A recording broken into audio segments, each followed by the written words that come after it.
Hola, buenas noches a todos, bienvenidos un viernes más al Abogado Responde. A mi lado tenemos a Juan Franco, abogado aquí en Ferrol. Buenas noches, Juan. Hola Sara, muy buenas noches. Creo que hoy vamos a aportar nuestro granito de arena a las elecciones del domingo con un punto de vista así jurídico.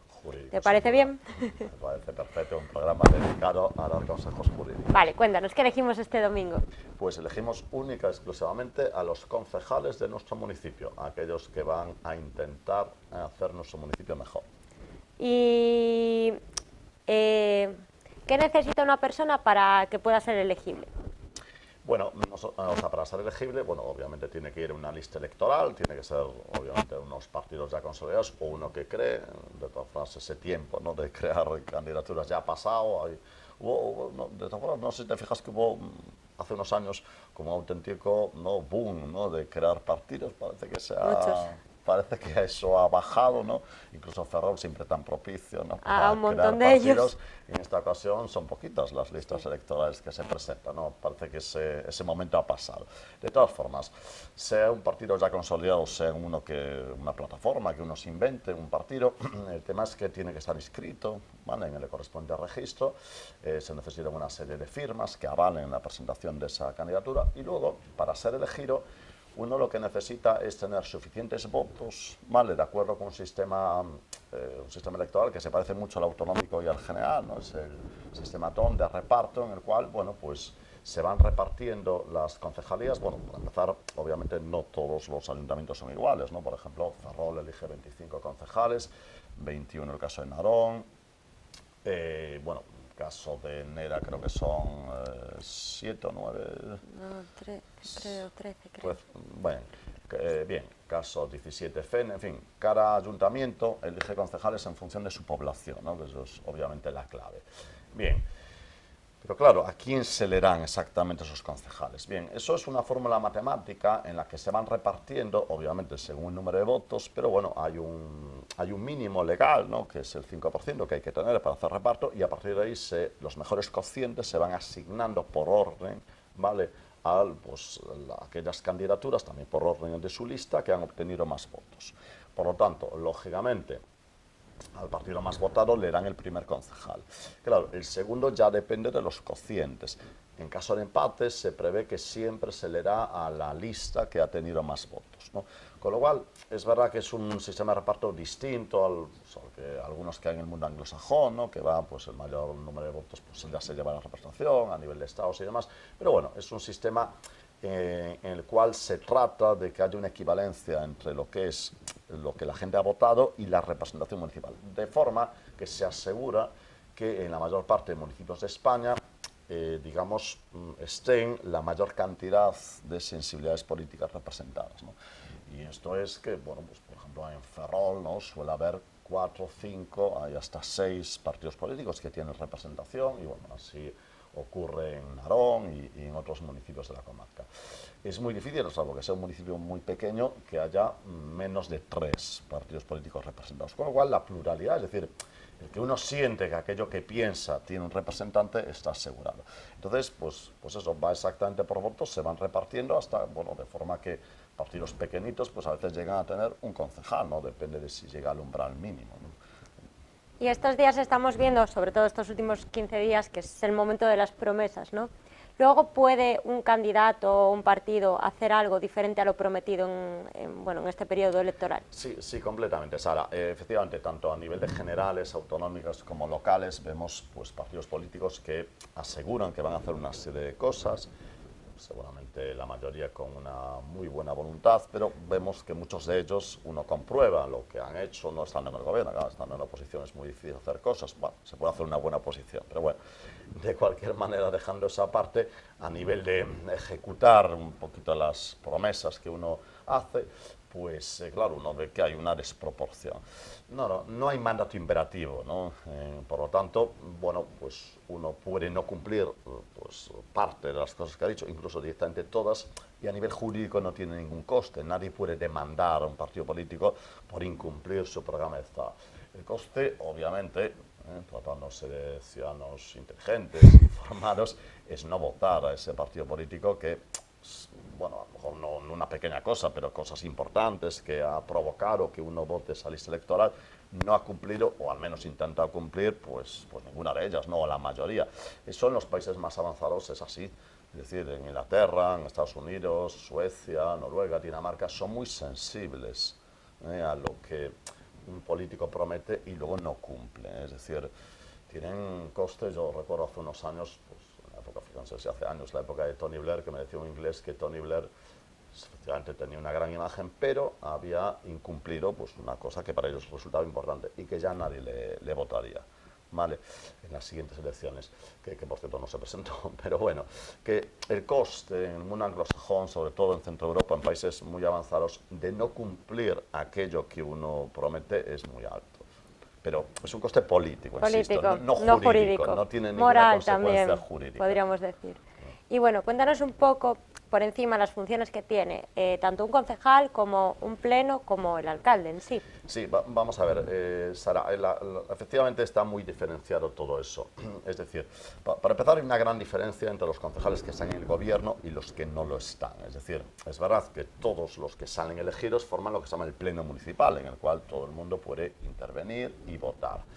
Lo que pasa es que, claro, solo algunos de esos concejales elegidos van a formar parte de la Junta de Gobierno. ¿Y eso de dónde sale? Bueno, para eso hay un momento clave que ocurrirá en el mes de junio, en concreto el segundo sábado de junio, en el cual se constituirán las corporaciones municipales en toda España, además es el mismo día y a la misma hora en toda España, y en esas corporaciones no solamente pues, harán juramento, promesa cada uno de los concejales y por lo tanto tomarán posesión de esos asientos como concejales que han conseguido fruto de los votos, sino que además es el momento en el que se elige el alcalde. ¿Vale? El alcalde, que bueno, al margen de lo que oímos estos días, ¿no? De que si tal partido va a apoyar a otro o nunca lo va a apoyar, bueno, cada concejal va a ser libre, ¿no? en esa primera corporación de votar a quien considere oportuno. Es más, por incluso desdecirse, de ahí las famosas mociones de censura que proliferan, la verdad, bastante a nivel local, a nivel autonómico y general es menos habitual, pero a nivel local son muchas, ¿no? Las mociones de censura que se han producido en estos 4 años, ¿no? Por citar, por ejemplo, esta legislatura. Bien, entonces los concejales toman posesión, eligen al alcalde y una vez que hay un alcalde, lo normal es que el alcalde delegue parte de las tareas que la ley le asigna, que son muchas, por cierto. Hay muchas facturas, muchas licencias, muchas decisiones que pasan por la vida municipal que firma el alcalde. ¿Qué pasa? Que el alcalde suele delegar en lo que se llama la Junta de Gobierno, en la que están, pues, normalmente, pues, otros concejales de su propio partido o aquel partido que le ha apoyado y que considera, tanto el alcalde como el otro partido, que debe estar en el gobierno, ¿no? Entonces, esas personas son las que forman la Junta de Gobierno y normalmente toman varias decisiones importantes, pero hay dos que bueno, son muy llamativas, que son el abono de facturas, ¿no?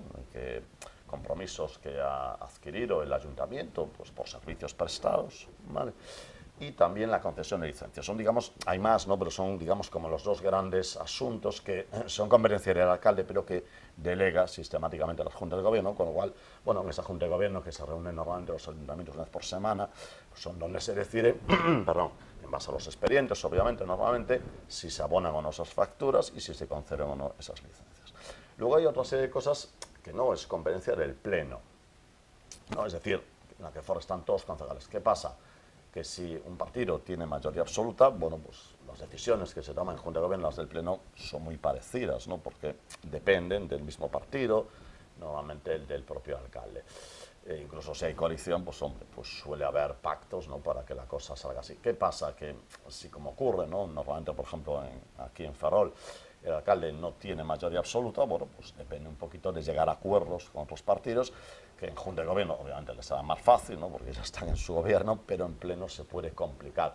Y para eso, bueno, pues hay ejemplos muy variopintos. Hay casos en los que los alcaldes, aun teniendo concejales de distintos signos, llega a acuerdos con ellos, y en esta provincia hay ejemplos pues, llamativos, ¿no? De alcaldes que estando en minoría consiguen acuerdos sistemáticos y otros pues, que no consiguen muchos. El pleno tiene unas funciones bueno, son distintas, ¿no? El Pleno toma decisiones, por ejemplo, pues el adherirse, por ejemplo, pues a la mancomunidad, ¿no? El municipio es una cosa que decide el Pleno. Las famosas aprobaciones de los planes de obras, ¿no? Que dependen de la Diputación, ya, pero qué obras concretas van a ejecutarse en ese municipio también depende del Pleno. Cuando hay que hacer modificaciones de créditos, ¿no? Es decir, modificaciones de partidas en el presupuesto, también pasa al Pleno. Es decir, no es un tema menor el Pleno, ¿no? Lo que pasa es que, ya digo, en ocasiones, sobre todo si el alcalde goza de mayoría absoluta a su partido, pues o tiene un apoyo estable, pues le da un poco igual, digamos, ¿no? Junta de Gobierno y Pleno porque domina ambos escenarios. En las últimas elecciones hemos oído hablar muchísimo del voto útil. ¿Qué sentido tiene? Bueno, vamos a ver, con todos respetos para los partidos, que la verdad tampoco estoy siguiendo mucho la campaña, no sé quién lo está diciendo ahora mismo, pero normalmente el voto útil esconde una gran falacia, ¿no? Es decir, con el voto útil un partido quiere decir, bueno, votame a mí, porque votar a este probablemente no salga, con lo cual, aunque yo no sea tu partido, me acerco más a tu ideología. Yo, con todo respeto, me parece una solemne bobada. Yo creo que lo juicioso es que cada uno vote a quien, digamos, le sale el corazón, digamos, es decir, aquel partido que cree que le va a representar mejor sus intereses, y luego saldrá o no saldrá, pero bueno, eso ya es un tema que claro, si todo el mundo en esos partidos, digamos, pequeños, deja de votar un partido porque a lo mejor no sale, bueno, pues nunca saldría, ¿no? Entonces, sí, hombre, obviamente eso lo suelen hacer partidos que les interesa, ¿no? Captar determinados votos, ¿no? De partidos pequeñitos, pero vamos, que no tiene, digamos, mucho sentido, ¿no? Porque ya digo, entonces eso haría, claro, llevarlo al extremo, uno solo votaría, digamos, a partidos que tuviesen posibilidades reales de gobernar, lo cual, bueno, convertiría, pues, este país en un país bipartidista, ¿no? En el que solo gobernase uno u otro, cosas así. Y cuéntanos así un poco por encima, ¿qué competencias tiene un ayuntamiento? Bueno, es buena pregunta, Sara, porque es verdad que a veces, escuchando, ¿no? A veces a los políticos, bueno, uno parece que un ayuntamiento Puede hacer de todo. Claro. Sí, vamos a ver, depende del volumen de los ayuntamientos, pero hay una serie de cosas que tienen todos los ayuntamientos. Por ejemplo, todo lo que es la pavimentación de sus viales propios, ¿vale? Todo el tema del agua, del alcantarillado, de la iluminación, todo lo que se llaman servicios básicos del municipio se depende exclusivamente de él. Claro, parece increíble, pero hay ayuntamientos que no tienen en sus parroquias, en todas sus parroquias, no tienen esos llamados servicios básicos, ¿no? Lo que es, ya digo, agua, alcantarillado, pavimentación, acceso a núcleos, todo eso. Luego, dependiendo de población, pero también normalmente los municipios, al menos de esta comarca y por supuesto Ferrol, tienen lo que se llaman servicios sociales, que en parte están sufragados por la Xunta de Galicia, pero bueno, sí es verdad que los gestionan los distintos ayuntamientos. Tienen servicios también de cultura, de medio ambiente, caso obviamente de Ferrol, de transporte interurbano, ¿vale? Y bueno, pues ya digo, organización de eventos culturales, turismo incluso, con limitaciones. Claro, obviamente hay cosas, ¿no?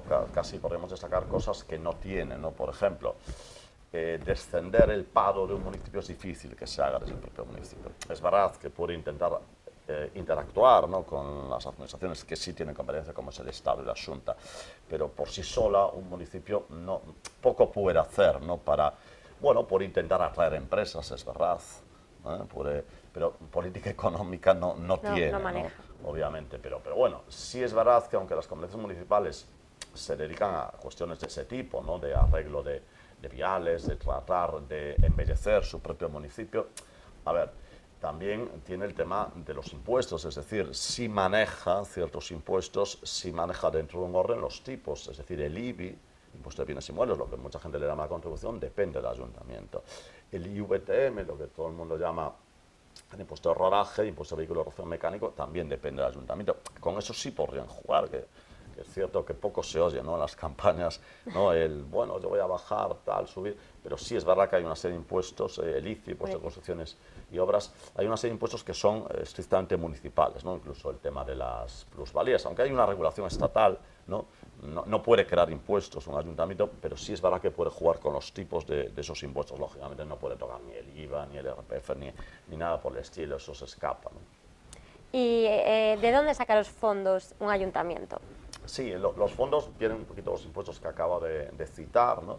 Que es una fuente importante de ingresos. Ha habido, de hecho, ayuntamientos de esta comarca pues que han tenido un presupuesto muy grande gracias a esos impuestos, sobre todo el ICIO, ¿no? El impuesto de construcciones y obras, en fin, en épocas del expansionismo, ¿no? de algún municipio de la zona.